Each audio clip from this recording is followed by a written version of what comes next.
Pada kesempatan kali ini kita akan membahas tentang potensi kemaritiman Indonesia. Tujuan pembelajaran setelah kalian mempelajari materi ini diharapkan siswa dapat menjelaskan dan mengidentifikasi potensi kemaritiman Indonesia. Yang kedua, siswa dapat menjelaskan dan mengidentifikasi manfaat perikanan laut Indonesia. Yang ketiga, siswa dapat menjelaskan dan mengidentifikasi manfaat hutan mangrove di Indonesia. Dan yang terakhir, siswa dapat menjelaskan dan mengidentifikasi manfaat terumbu karang di Indonesia. Potensi kemaritiman Indonesia yang akan kita bahas pada kesempatan kali ini meliputi 3 hal. Yang pertama, perikanan laut, yang kedua, hutan mangrove, dan yang ketiga adalah terumbu karang. Mari kita bahas satu persatu. Sebelum kita bahas, kita identifikasi dulu apa yang namanya potensi kemaritiman Indonesia. Potensi kemaritiman itu adalah segala sesuatu yang terdapat di perairan Indonesia serta dapat dimanfaatkan untuk kesejahteraan dan kepentingan masyarakat Indonesia secara luas. Jadi, segala sesuatu yang terkandung di dalam laut Indonesia itu merupakan potensi kemaritiman Indonesia.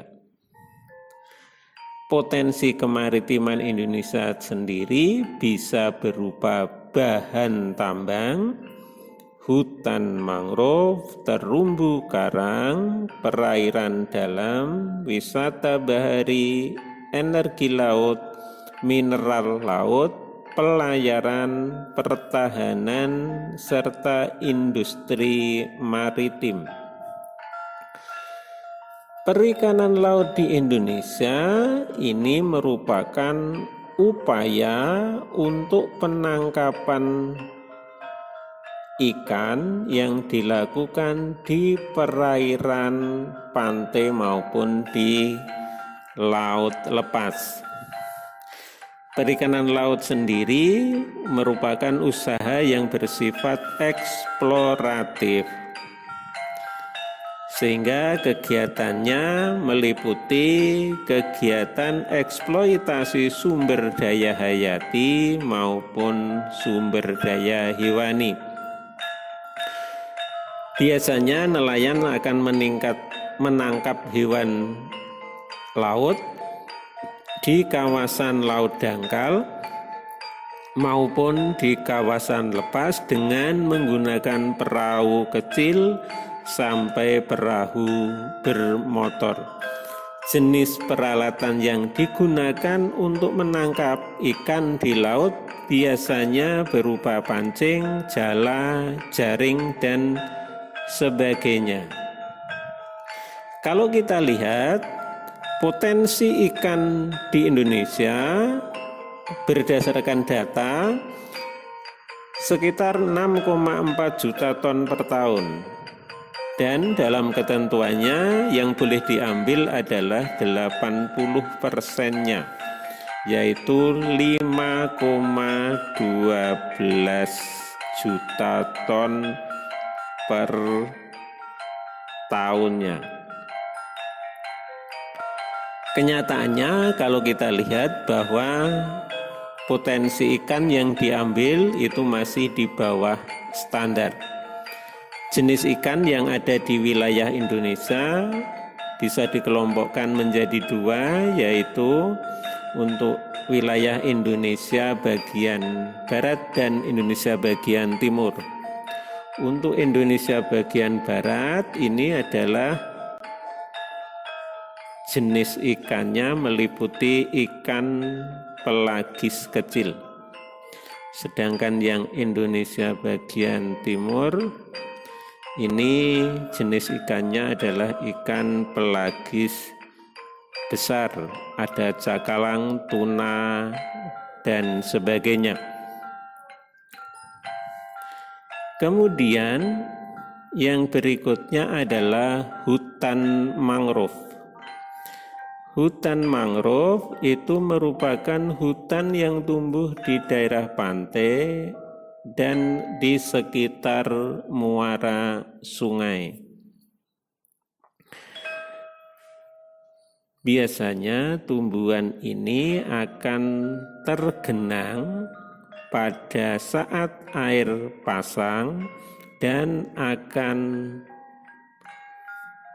surut atau tidak tergenang bebas dari air pada saat terjadi kondisi air surut. Hutan mangrove di Indonesia yang paling banyak terdapat di wilayah Papua. Lalu apa fungsi hutan mangrove? Hutan mangrove yang ada itu fungsinya dikelompokkan menjadi dua. Yang pertama adalah fungsi ekologis. Yang kedua adalah fungsi ekonomis. Fungsi ekologis, hutan mangrove dimanfaatkan sebagai tempat hidup hewan laut, tempat berkembang biak, dan tempat berlindung, serta bisa berfungsi untuk menahan abrasi laut.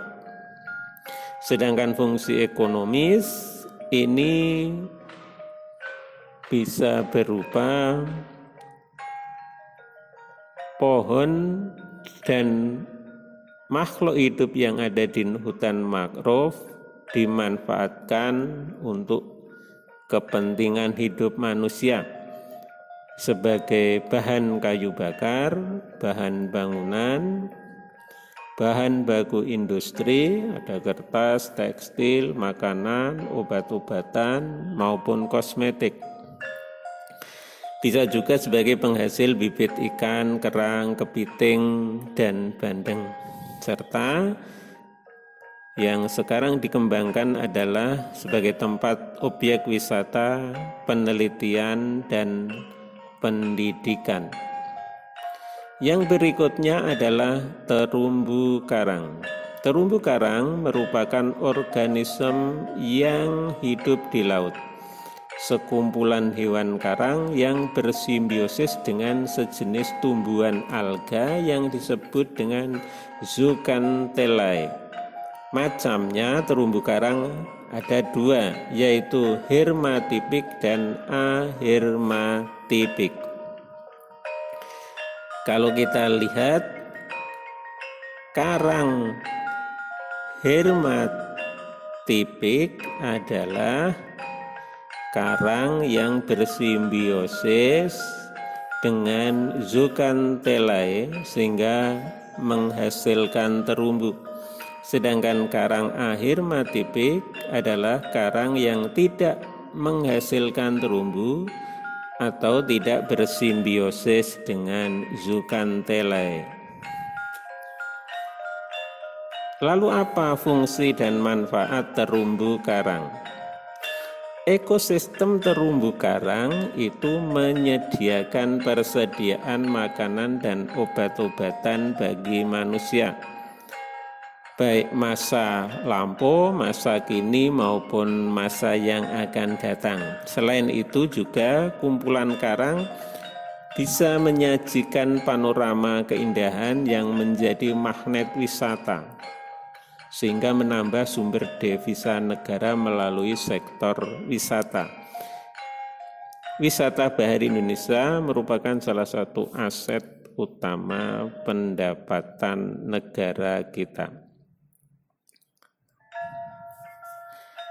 Fungsi yang lain adalah terumbu karang berfungsi sebagai pelindung ekosistem pantai, rumah bagi makhluk hidup, sumber obat-obatan, sumber pendidikan, dan objek wisata.